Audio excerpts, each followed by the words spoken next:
Have a seat, please.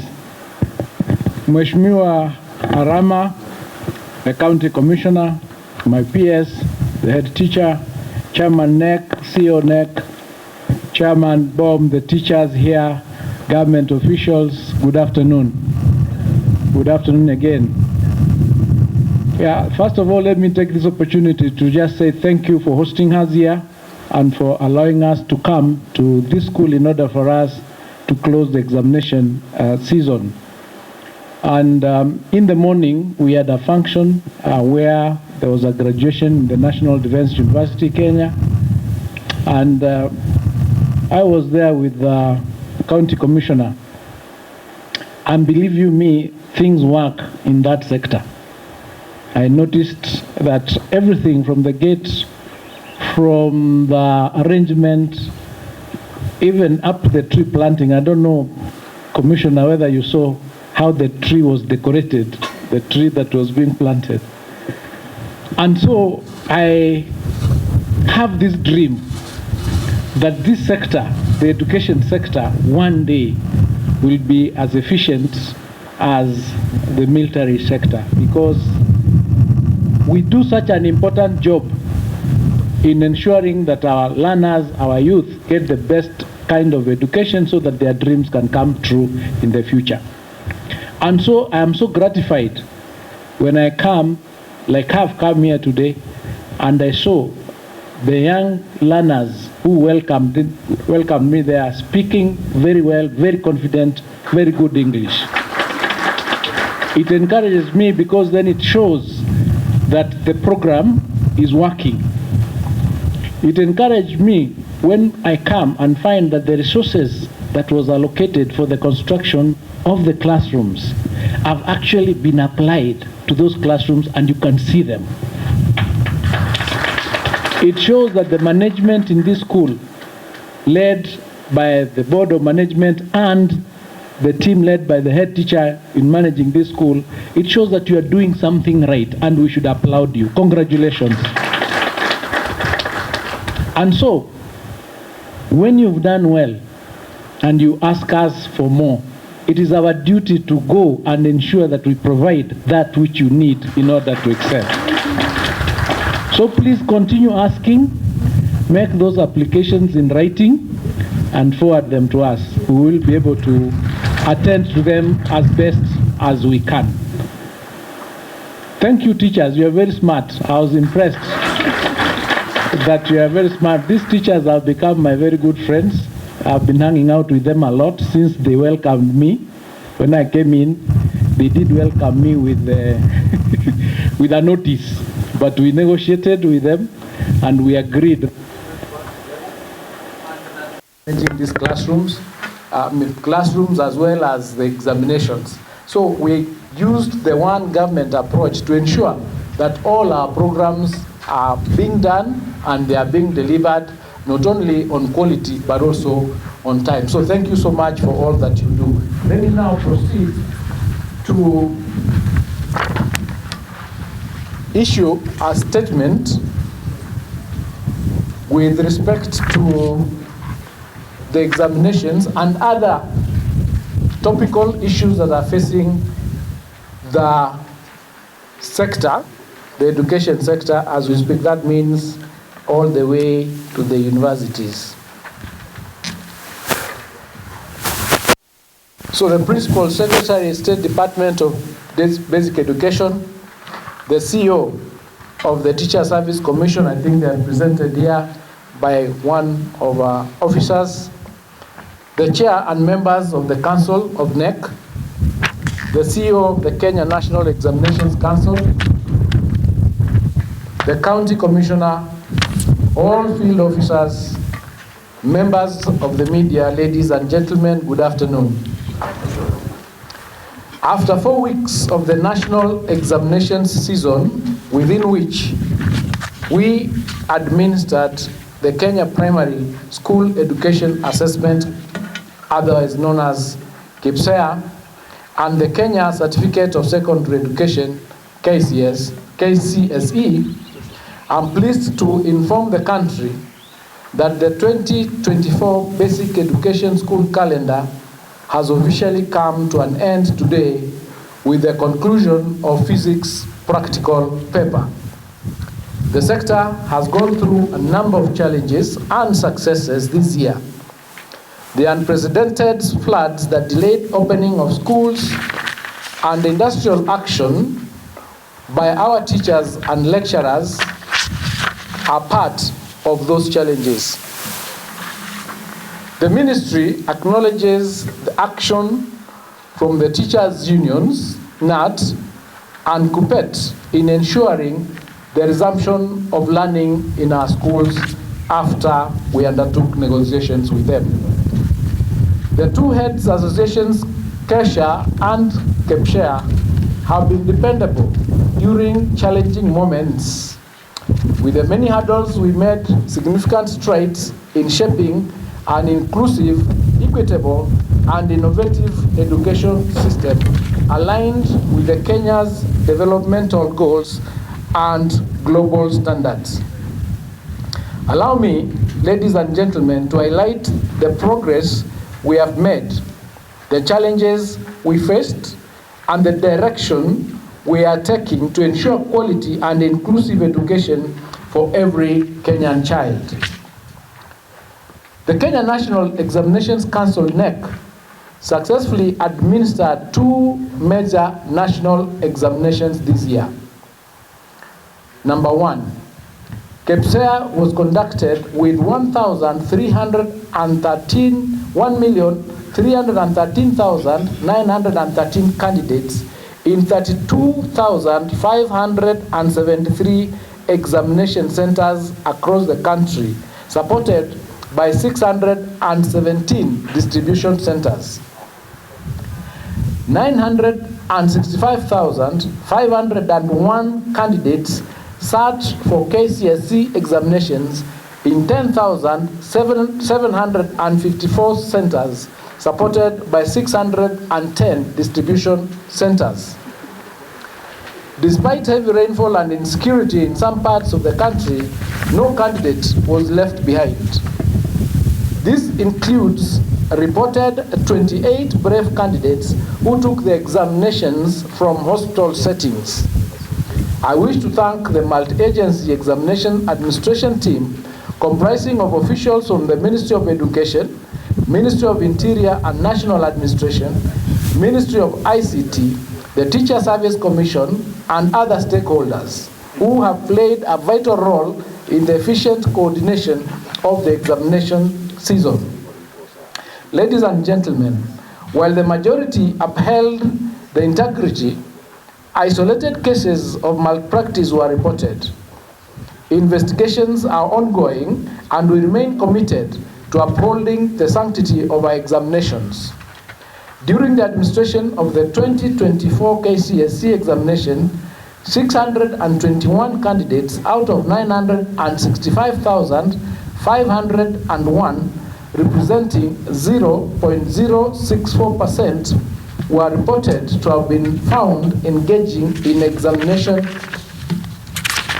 malpractices, mainly found with unauthorized written materials, mobile phones, collusion, sharing images of their question papers on social media, and impersonation. These cases were reported from 198 out of 10,754 examination centers, representing 1.841% of the examination centers. All the above cases are under active investigation and stern action will be taken on the individuals found culpable of these examination malpractices. Progressing from here, the Exams Council has invited 32,800 examiners this year, up from 29,876 in 2023, to ensure timely and accurate marking. Further, marking of the KEPSHARE has already been completed, with the Kenya National Examination Council now embarking on developing relevant reports for sharing with schools and learners by January 2025. I wish to reiterate that the purpose of KEPSHARE is to monitor learner progression to facilitate any interventions that may be required at learner, school, or national level. Ladies and gentlemen, let me now address myself to the basic education subsector in general. On financing, the ministry has disbursed funds budgeted for capitation to ensure smooth operations in all our schools as follows. 65.2 billion for free secondary education, 35.3 billion for junior schools, and 9.36 billion for primary schools. Besides this, the government has set aside an additional 18 billion for the construction of grade 9 infrastructure. These investments are vital in bridging gaps and providing accessible, inclusive, relevant, and quality education for all our learners. To accommodate the learners transitioning to grade 9 in 2025, a need analysis was done and determined that the country required 16,000 classrooms. The Ministry of Education has initiated the construction of 18,000 classrooms nationwide as follows. Phase 1 was to deliver 3,500, and nearly all these 3,500 classrooms are complete. Phase 2 is to deliver 7,500 classrooms.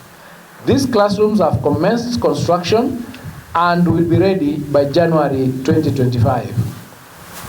The National Government Constituency Development Fund supporting the construction of an additional 6,800 classrooms is also ongoing. And additionally, 1 billion Kenya shillings has been allocated to Nairobi County due to its unique challenges in order to support this infrastructure. Apart from construction of classrooms, significant progress has been made to ensure a seamless transition to grade 9 under the competency-based curriculum. Number 1, there is textbook distribution which is on track and which is scheduled to be completed by December 2024. Over 46,000 intern teachers have been confirmed and 20,000 new intern teachers are being recruited to junior schools. There are also 60,000 primary school teachers who have been retooled to teach in junior schools. These efforts will guarantee that learners in junior schools are equipped for a robust educational experience. Ladies and gentlemen, following the tragic fire at Hillside Indarash Academy, in which we sadly lost 21 lives, the ministry conducted a comprehensive safety audit of boarding schools. As a result of this exercise, 348 schools were deemed non-compliant during this assessment and will only operate as day schools from January 2025. Major concerns pointed out during the exercise also include dormitory safety, sanitation, fire equipment maintenance, and overall learner welfare. These measures demonstrate our commitment to ensuring a safe and conducive learning environment.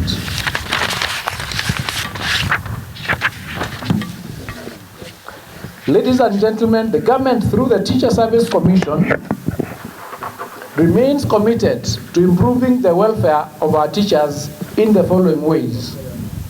They are expediting promotions for the stagnated teachers, and number 2, enhancing the medical cover to address the health needs of educators and their families. Teachers are the foundation of our education system, and their professional growth and well-being remain a top priority to the government. Our country's education system is as strong as its teaching force. As learners prepare, ladies and gentlemen, for transition to grade 10 in 2026, the ministry has implemented strategic initiatives to ensure readiness for the rollout to senior education under CBC. Guidelines have been developed to help learners identify their strengths and aspirations, ensuring informed decision-making as they progress to grade 10. We have established clear placement protocols to facilitate an equitable and transparent transition. A complete placement of students is ongoing to ensure they meet the required standards for hosting grade 10 learners and pathways. The ministry is also investing in additional classrooms, laboratories, and learning facilities to ensure the expanded curriculum and co-curricular activities in grade 10. The ministry will construct science laboratories in all secondary schools that currently do not have a lab. These initiatives underscore our commitment to ensuring a seamless transition and preparing learners for advanced academic and technical education. Ladies and gentlemen, following the launch of the Presidential Working Party on Education Reform on the 1st of August 2024, the Ministry has finalized the preparation of 12 draft documents in form of new policies, bills, and amendments to existing legislation. The Ministry of Education has already undertaken stakeholder engagements and validation on the draft proposals. Notably, the legal documents drafted include the Basic Education Bill 2024, which is calculated to enhance the legal framework for basic education provision. Another one is the Scholarship and Bursaries Bill 2024, which aims to ensure equitable access to education funding. Ladies and gentlemen, allow me to address two issues on higher education. Number one, the funding reforms. The introduction of the student-centered funding model in 2023 was a landmark step towards making higher education accessible. While its implementation has faced a few challenges, a multi-stakeholder committee is reviewing and refining the model to ensure sustainability. This committee is expected to hand its report in the month of December. Meanwhile, universities were directed to allow students to attend lectures even though they have not paid their household components. Number two, the ministry is actively negotiating with university staff unions to resolve the ongoing CBA issues.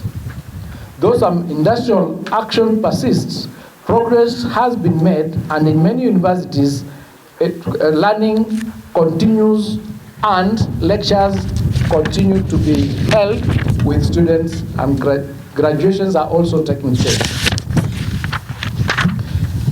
Ladies and gentlemen, on the technical and vocational education and training TVET, this sector remains pivotal in addressing youth unemployment and alignment in education with labor market demands. The key highlights include, number one, the institutional growth over the last few years.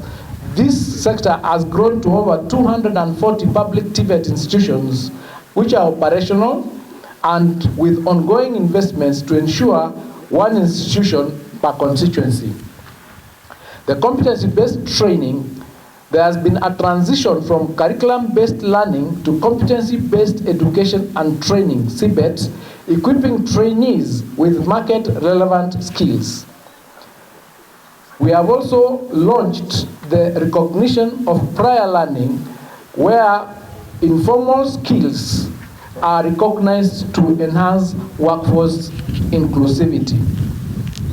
Some of the innovative programs that have been rolled out include Kazi Maju, which is linking Kenyan youth to diaspora job opportunities, and Ujuzi Manyatani, which is a mobile skills training for underserved areas.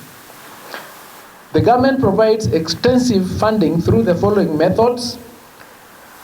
One, capitation grants benefiting 272,049 trainees, and TVET scholarship supporting 155,000 students. The Presidential Working Party in Education Reform report also provided the foundation for draft legislative amendments, including the Universities Bill 2024, which is intended to streamline governance in higher education, the TVET Bill 2024, which is strengthening technical and vocational training institutions, the Science and Innovation Bill 2024, which is going to promote research and innovation. The Presidential Working Party on Education Reform report is a cornerstone in aligning Kenya's education system with the demands of the 21st century, emphasizing skills development, equity, and global competitiveness. Ladies and gentlemen, as we come towards the end of the year, I extend my heartfelt congratulations to all the 2024 candidates for their resilience and dedication. This cohort of candidates were admitted in August 2021 and has had the shortest period in school. I also thank our teachers, parents, and stakeholders for their unwavering support.